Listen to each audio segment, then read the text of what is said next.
You want me to do what, my lord? Ashton Lennox stared at the grey-haired banker, sitting across from him in the offices of Drummond's Bank. He knew what he was asking of the other man was daring, and quite possibly illegal. Nonetheless, retaliation was required against certain players in his field of business. That didn't mean his demands wouldn't frighten any banker with good sense. It's as simple as I said, Mr. Reed. I want you to deny Lady Melbourne gold credit if she should come to you seeking a loan. As he spoke, he let his words come out in that cold, smooth voice that brooked no argument, and he finished by brushing his fingertips over his trousers, smoothing them out. By the age of 33, Ashton had learned how to make men do his bidding with a cold stare and an imperious tone. Those who crossed him or dared to go against his wishes often ended up suffering a blow to their financial positions.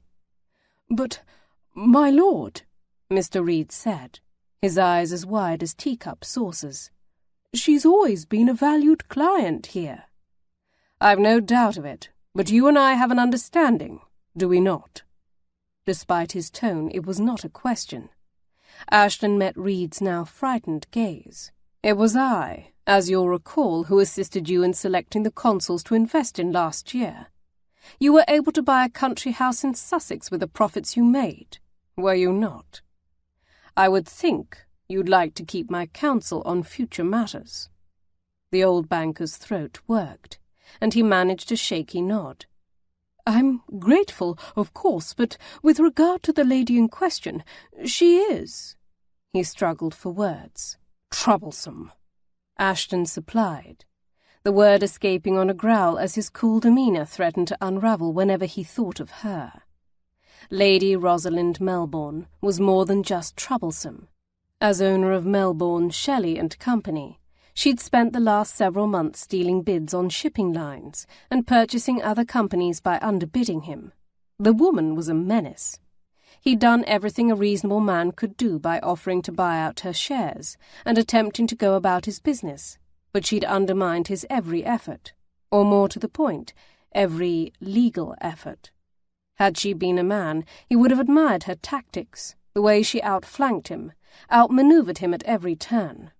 But she wasn't a man. She was a woman, an intoxicating, beautiful, infuriating menace of a woman, with a fiery Scottish temper that pushed him out of his own control. The situation was not acceptable. Control was his foremost weapon and his first line of defense.